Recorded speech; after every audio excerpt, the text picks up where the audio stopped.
I want to talk about where you think Bitcoin is, but also want to talk about how you think about MicroStrategy and your company as a proxy for Bitcoin now that ETFs are available to the public. Sure. Well, I think I'd start just with Bitcoin. Bitcoin is certainly at least digital gold. It's going to eat gold. It's got all of the great attributes of gold, and it's got none of the defects of gold. If you could teleport gold from New York to Tokyo in a few minutes, people would like it. It's going to divert capital from risk assets and risk ETFs like SPY, and you can see that these ETFs are doing that. It's going to be incorporated into a lot of funds like the BlackRock Global Opportunities Fund or the Strategic Income Opportunities Fund. And so it's an asset class. As it goes into other funds, it's going to become structural. The halving is going to cut the organic supply of natural sellers in half around April 20th. That means there's only about $32 million a day of natural sellers. And the price of Bitcoin is going to have to adjust up in order to meet that investor demand. So I think that's what's going to happen next to the asset class. In terms, though, of how investors should think about your company, and right now I think they think of your company as a proxy for Bitcoin. It was a way for investors, frankly, who didn't want to buy the underlying coins to get access to Bitcoin and exposure to Bitcoin.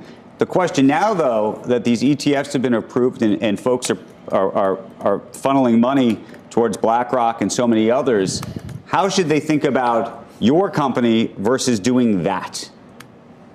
Yeah, so BlackRock is like the container ship or the super tanker of Bitcoin. They can take $1 billion a day into their capital structure, and they can haul that very efficiently, 25 basis points.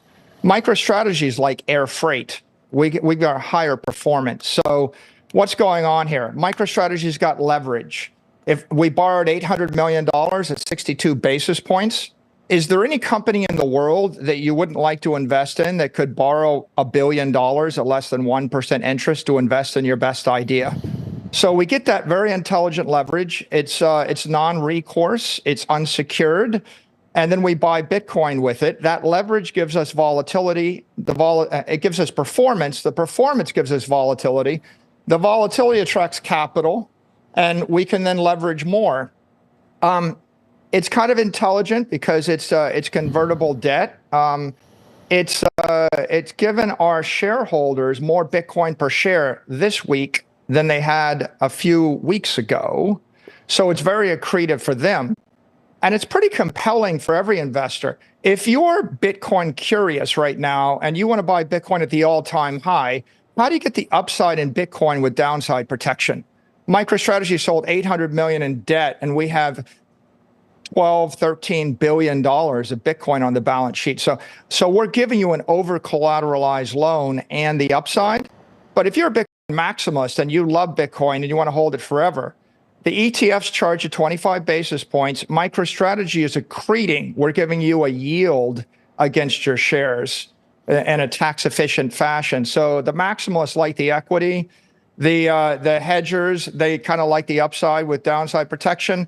The traders love the vol. You know, we've got 100 vol asset here, and they just like the vol. So we're unique because you can't really trade options on the ETFs, and an ETF isn't going to issue a convertible bond with upside to Bitcoin but downside protection. So Michael, I try to understand the mathematics, and I know people like you went to MIT, and it just seems maybe it's more understandable for you or Andreessen or Peter Thiel or whatever. At 17, down from 68, and you know your leverage and everything else. Did you ever wake up in the middle of the night and have any doubt whatsoever? That's my one question, because I was thinking about you at 17,000, and now I look at it now, and I just can't believe what the market cap of your company is based on it now. I guess, and the other thing is, when it halves, should we, if we look at it on stock to flow, do we have to just double what the potential price is based on, if you use that metric? Is that a valid metric to use? And after the halving, shouldn't it be 140,000 immediately if it's worth 72 now? Two good questions. and thanks for asking me. First, with regard to Bitcoin, no, there's no doubt in my mind Bitcoin was a better investment at 17,000 than it was at 65,000. I take the Warren Buffett view on this. Bitcoin's a superior investment to gold, equity, bonds, and real estate because it's digital. You can trade it 1,000,000 times faster than conventional assets using a computer. It's available. Most other assets only trade less than 20% of the time. Bitcoin's trading 168 hours a week. We bought $800 million of Bitcoin, and a lot of it we bought over the weekend when all the conventional markets are closed. It's global. It's the most widely recognized and trusted investment asset in the world right now. It's ethical because it's the king of all commodities. There's no issuer. There's no company. There's no country controlling it. And fundamentally, it's useful. Thousands of market makers can trade it all the time. Millions of companies can trade it. Billions of people. If you want to buy a house on Saturday in Africa, this is the way to do it. If you want to buy a car on Sunday morning, this is the way to do it. So it's a pretty great asset. It's the greatest of the assets, in my opinion. There's no second best asset. So I didn't have any question about it. We're just waiting for the rest of the world to realize how good it is. As for your second question, the halving, look, the selling in the market for the past month has been primarily bankruptcy estates that are liquidating GBTC at FTX or Genesis or the like. Once they got done rebalancing, the natural sellers are the miners. The miners can only sell 900 Bitcoin a day right now. They're only going to be able to sell 450 Bitcoin a day coming the end of April. As long as there's more demand in the market than the 450 Bitcoin a day, there isn't any catalyst to drive this asset down. It has no cash flows. The critics think that's a defect. It's a feature.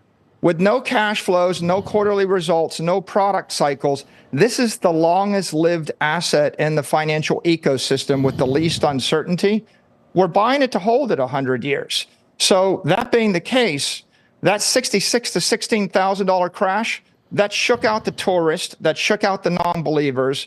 When it was 16,000, we were all ready to write it to zero. And that's what you'll find with the Bitcoin maximalists. So now we're writing it the other direction, and the protocol's working to everybody's benefit. There's just no reason why it shouldn't just keep adjusting up to find the marginal supply as the demand builds. Your market cap, Michael, is about $24 billion. You mentioned you got about $15 billion in Bitcoin on the balance sheet. So the substantial part of your market cap is now Bitcoin as opposed to your core software business.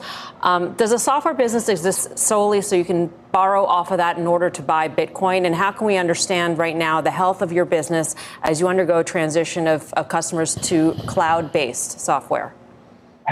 We have now rebranded ourselves as a Bitcoin development company, think like a real estate development company. And certainly the substantial amount of our enterprise value is based on our unique ability to issue securities and to purchase Bitcoin with convertible debt, with equity and the like. And so we understand that. But the only reason we could make this transition is because the software business was healthy.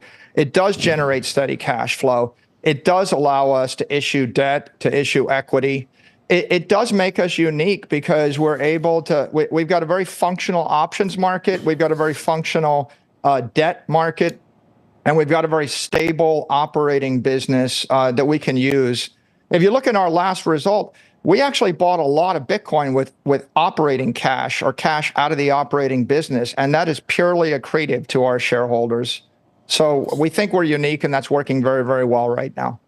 Hey, Michael, do you think long-term that there's any risk at this point? Has Bitcoin reached such escape velocity that there's any risk that governments, the U.S. government, Chinese government, other governments, somehow do something to Bitcoin that puts its growth in jeopardy? You know, it's another great question, Andrew. A lot of times the skeptics, they say Bitcoin looks too good to be true. It's so good to be true, someone's going to take it away from you. And that's based on a fundamental misunderstanding about Bitcoin. People refer to it as currency or digital currency, and that's unfortunate historical artifact. It's not digital currency. it's digital property. And once you make that big leap and understand it's property, you see the compelling use case is capital preservation for everyone in the world. There's no anathema associated with owning property. You can own $1 billion building in New York City. You can own every place in the world where they allow you to own property, which means China, Europe, the US. They're going to embrace Bitcoin as digital property. All the controversial issues around cryptos have to do with their use as a medium of exchange. But what I'm here to say really is medium of exchange is only worth $1 trillion. Store of value is worth $100 trillion. So I give your company, I give your family, I give your institution $1 billion. I drop you in Africa and I say, you got to save the capital for 100 years. What are you going to buy? And the answer is nothing. There is nothing on the entire continent you can buy that's better than Bitcoin.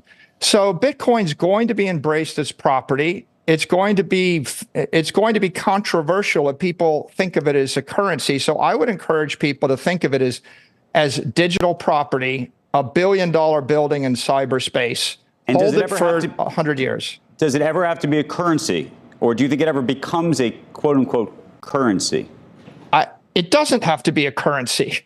Nobody's trying to buy a cup of coffee with a fraction of their building on Fifth Avenue, right? But every rich person I know owns property in London or New York City or somewhere, and none of them complain about not being able to spend their building as a medium of exchange. So the killer application is capital preservation for everybody. The store of value is the killer use case. Medium of exchange is a distraction. Governments are always going to issue currency. They're always going to make it legal tender, and that's just fine. Bitcoin's competing with gold. It's going to eat it, and then it's competing with risk assets as a long-term hold, and it's competing with you buying an Airbnb as a retirement income source if you're a middle-class person. Michael, I want to thank you for joining us this morning. Really appreciate it, and look forward to talking to you again very, very soon. Thank you. Yeah, thanks for everything.